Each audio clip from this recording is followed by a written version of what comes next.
suasana kenormalan baru masa transisi PSBB DKI Jakarta dicabut memberikan pengaruh yang besar di kota Bogor. Lalu lintas ramai lancar. Tanggal 22 Juni 2020 boleh dibilang hari pertama the new normal, hari yang menggembirakan bagi banyak pihak. Masyarakat pada umumnya menyambut dengan sukacita. Mereka mulai beraktivitas di suasana yang begitu semangat, begitu antusias. Masyarakat sejak pukul 4 pagi sudah mulai bergerak dari rumah, sudah menuju ke tempat kerja.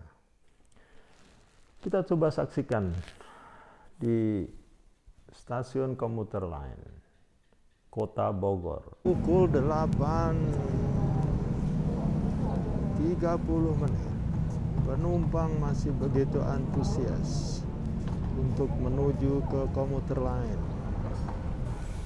Social distancing terjaga, kerjasama yang baik antara petugas dengan para calon penumpang. Para penumpang cukup tertib. Mereka berdiri di step mark yang disediakan untuk menjaga social distancing.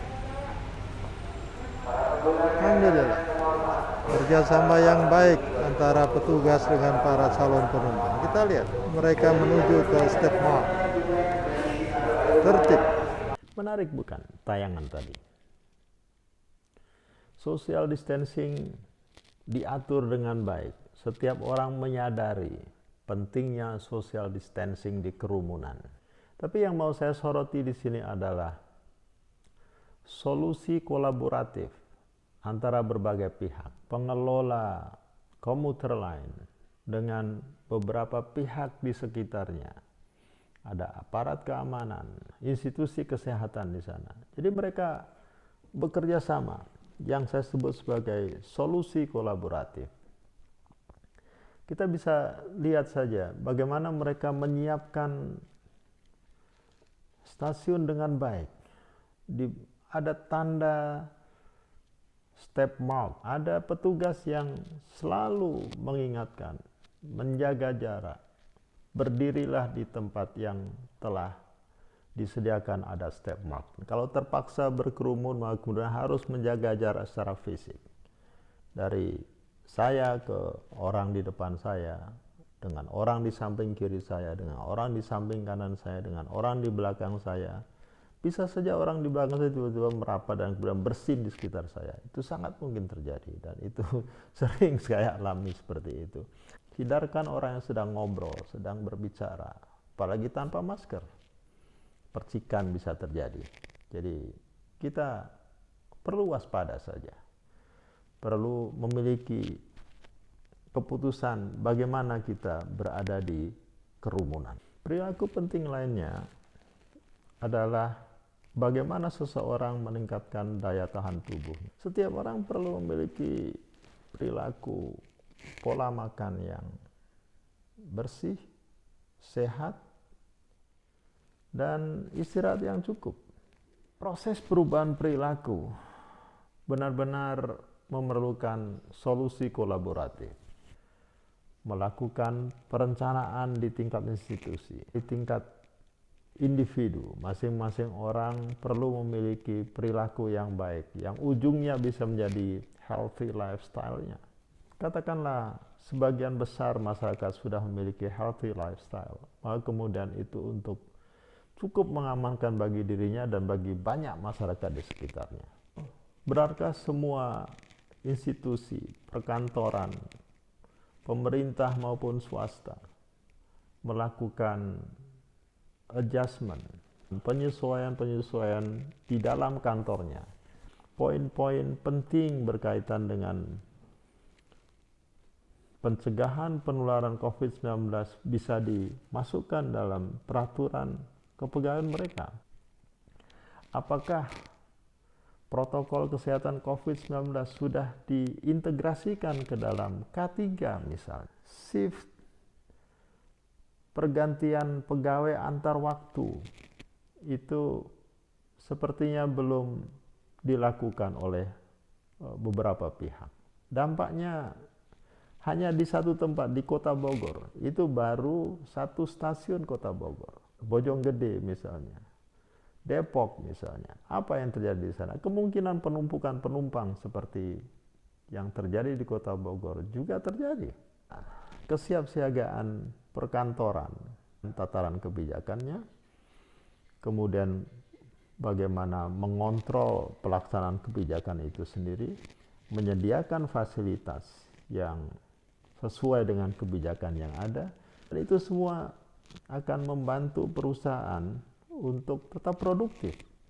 Satu orang saja yang kemudian terinfeksi dalam kantor, maka yang perlu diingat adalah kantor itu akan seharusnya tutup untuk mengisolasi diri bagi semua orang yang ada di dalamnya.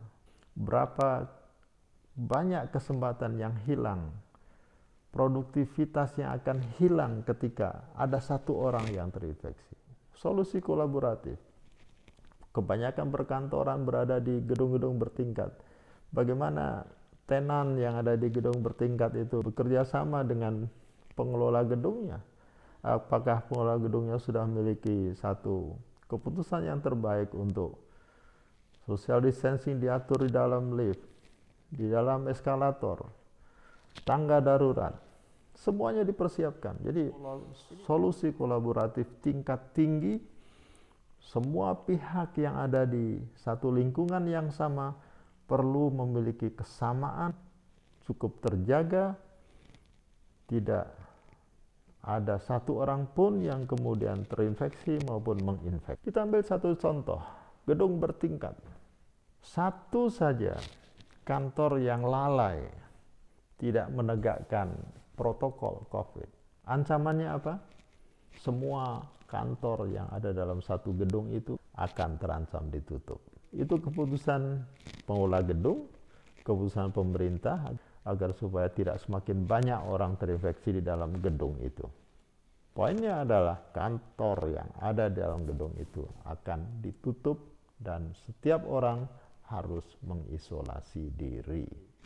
Itu yang kita sebut sebagai betapa pentingnya kesiapsiagaan. Di dalam kesiapsiagaan itu harus ada solusi kolaboratif, berbagai pihak memerlukan energi yang tinggi, pemikiran yang baik, selalu berkolaborasi secara positif, tidak saling menyalahkan pula. Overthinking, berpikir berlebihan. Kenapa terjadi seperti itu? Setiap hari dibombardir dengan informasi-informasi yang menakutkan. Sekian banyak orang terinfeksi, dari sekian terinfeksi sekian orang meninggal. Sekian orang meninggal dikuburkan sesuai dengan protokol COVID-19. Hampir semua yang ditayangkan itu bisa menjadi sesuatu yang menakutkan. Itu semua harus dibawa di dalam proses edukasi ke dalam. The new normal memang harus dilakukan. Setiap orang harus memiliki kesiapsiagaan.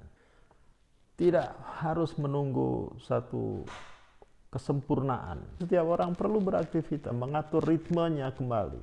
Beberapa orang memerlukan kegiatan-kegiatan fisik di lapangan, berinteraksi antar orang ke orang yang baik dikenal maupun tidak dikenal. Pelayanan publik misalnya, berhubungan dengan banyak orang. Jadi kalau kita menunggu situasi sempurna, kita belum tahu kapan itu akan terjadi. Kesiapsiagaan diri di kehidupan normal, kesiapsiagaan kantor di kehidupan normal amat diperlukan agar supaya kegiatan tetap berlangsung, produktivitas yang bermanfaat bagi setiap orang perlu terus dilakukan. Saya kira sampai di sini dulu cekatan celotehan berkarakter kesehatan, dan kita akan ketemu di lain waktu di momen-momen yang berbeda. Saya cukupkan cekatan sampai di sini. Ikuti cekatan berikutnya dengan tema yang lebih menarik. Terima kasih.